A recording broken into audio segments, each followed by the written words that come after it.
अस्सलाम वालेकुम वरहमतुल्लाहि वबरकातुहू। कैसे हैं आप सब? उम्मीद है आप सब लोग खैरियत से होंगे। आज का हमारा टॉपिक है निमोनिया। टॉपिक शुरू करने से पहले जितने भी नए आने वाले दोस्त हैं उनको गुजारिश है कि चैनल को ज़रूर सब्सक्राइब करें और बेल आइकन ज़रूर दबाएं ताकि हमारे पास कनेक्ट रहे। ठीक है, आज का हमारा टॉपिक है निमोनिया। निमोनिया हमारे पास क्या है? ये एक रिस्पायरेटरी डिसऑर्डर है।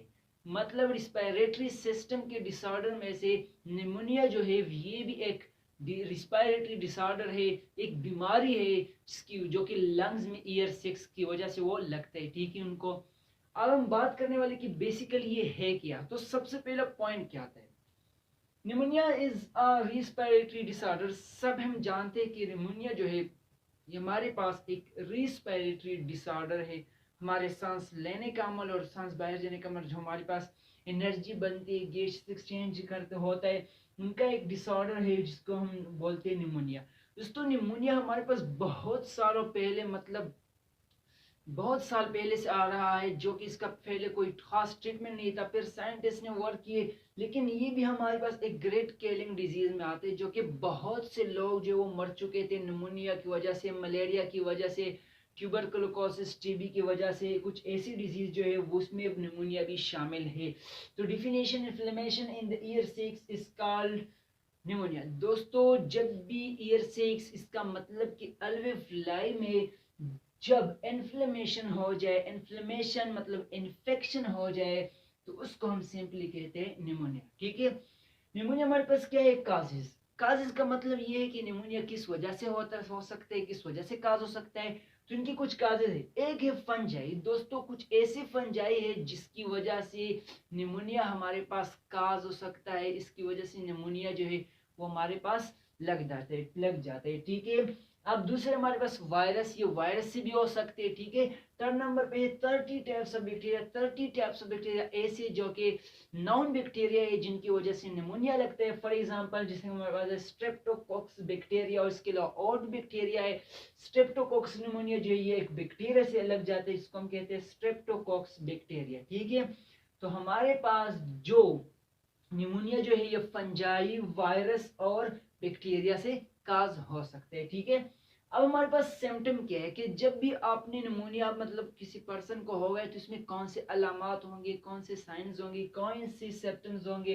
तो सबसे पहला होता है चेस्ट पेन। ठीक है, ड्यूरिंग कफिंग, मतलब कफिंग, खांसी के दरमियान, जो खांसी के दौरान में जो चेस्ट, सीने में जो दर्द होता है, ये भी एक अलामत है निमोनिया की। स्प्यूटम प्रोडक्शन जिसके बलम की प्रोडक्शन होते हैं। ठीक है, शेकिंग, चेल प्लस फीवर, मतलब फीवर होता है इंसान पे जब टेम्परेचर ज्यादा हो जाते हैं तो अक्सर चेल्स, मतलब चिल्स होता है। ठीक ठीक है, इसका मतलब ये है कि जब भी वायरस फंजाई या बॉडी के अंदर जो बैक्टीरिया एंटर हो जाता है तो बॉडी का जो एक तरीका जो है ये टेम्परेचर बढ़ाते हैं ताकि वो केल हो जाए। ठीक है, ये भी हमारे पास एक महफूज वे है। तो इसकी वजह से क्या होता है कि फीवर लग जाते हैं, मतलब बॉडी का टेम्परेचर ज्यादा हो जाता है। ठीक है, कभी कभी फुल लो भी हो जाता है। अब ट्रांसमिशन कि क्या जो निमोनिया है ये किसी मतलब एक शख्स से दूसरी जगह ट्रांसफर हो सकते हैं। हाँ, ये सच है कि ये ट्रांसफर हो सकते हैं, क्योंकि जब वायरल होते हैं, वायरस की वजह से बनता है, तो ये वायरस जो एक दूसरे से भी ट्रांसफर हो सकता है।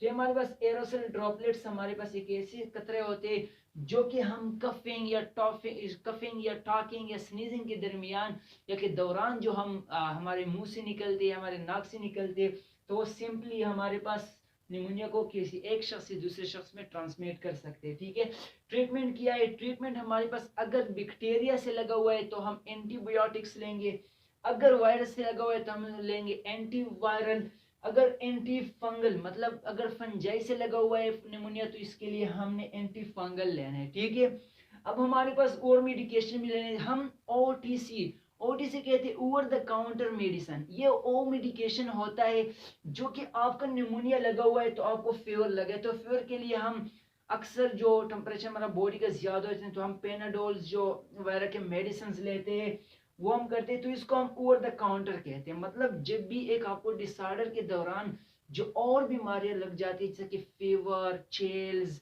और पेन, मतलब कफिंग, तो इसके लिए हम क्या लेते हैं? मेडिकेशन लेते हैं, वो सिंपली हम कहते हैं ओवर द काउंटर, ओटीसी। ठीक है, अब ट्रीटमेंट हमारे पास ये हो गया। अब प्रिवेंशन, प्रिवेंशन का मतलब ये कि हम कैसे बचाएंगे खुद को निमोनिया से।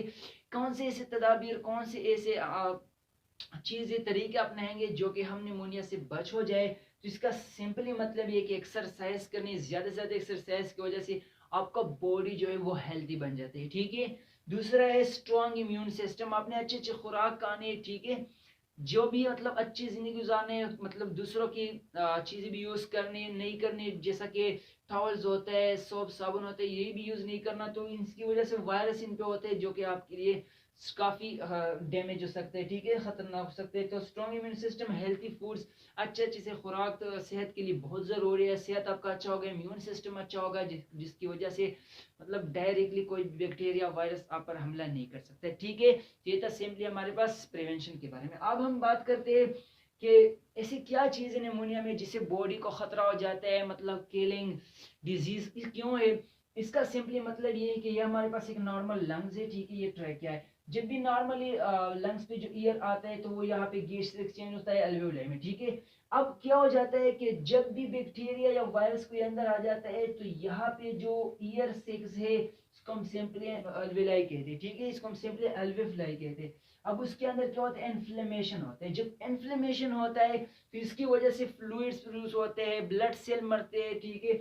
और इसके पास पस प्रोड्यूस होते हैं, पस हमारे पास भी एक फ्लूइड है जिसकी वजह से हमारे लंग्स का जो फंक्शन है, वो गैसियस एक्सचेंज का जो फंक्शन है वो काफ़ी प्रॉपरली हमारे पास परफॉर्म नहीं होता, जिसकी वजह से बॉडी मतलब फील इंसान जो है ये जानलेवा भी हो सकते हैं, ठीक है। ये बीमारी हमारे पास जानलेवा हो सकते हैं क्योंकि इसमें गैसेस एक्सचेंज का जो प्रोसेस वो रुक सकता है, वो प्रॉपरली फंक्शन नहीं करता, इसकी वजह से बॉडी जो है या वो बंदा जो है वो मर भी सकते हैं, ठीक है।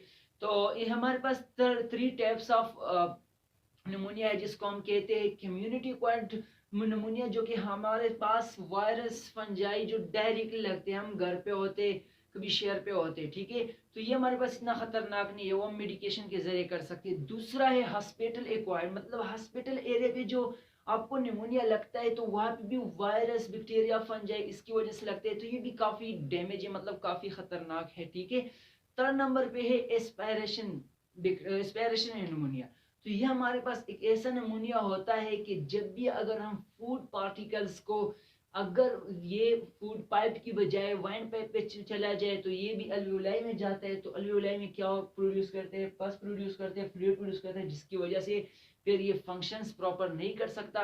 अब दोस्तों ये हमारे पास जो 2 टाइप्स है, एक को हम कम्युनिटी एक्वायर्ड नमूनिया बोलते हैं, दूसरे को हम हॉस्पिटल एक्वायर्ड नमूनिया बोलते हैं। ये हमारे पास दोनों एक दूसरे को ट्रांसमिट हो सकते हैं, मतलब एक बंदे से दूसरे बंदे में ट्रांसमिट हो सकते हैं। 3 नंबर पे जो है वो एस्पायरेशन निमोनिया। तो ये हमारे पास मतलब इसकी कोई चांसेस नहीं है कि वो एक शख्स से दूसरे शख्स में ट्रांसमिट हो जाए, मतलब जो शख्स को एस्पायरेशन निमोनिया होगा तो उनके लिए बहुत ही खतरनाक है, ठीक है।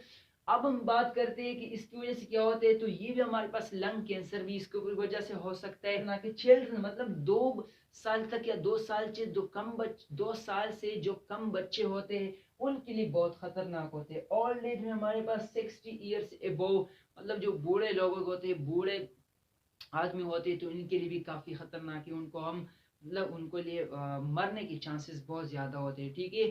तो आज की वीडियो में हमने बात की निमोनिया। इंशाल्लाह अगले वीडियो में मिलते हैं। Thanks for watching.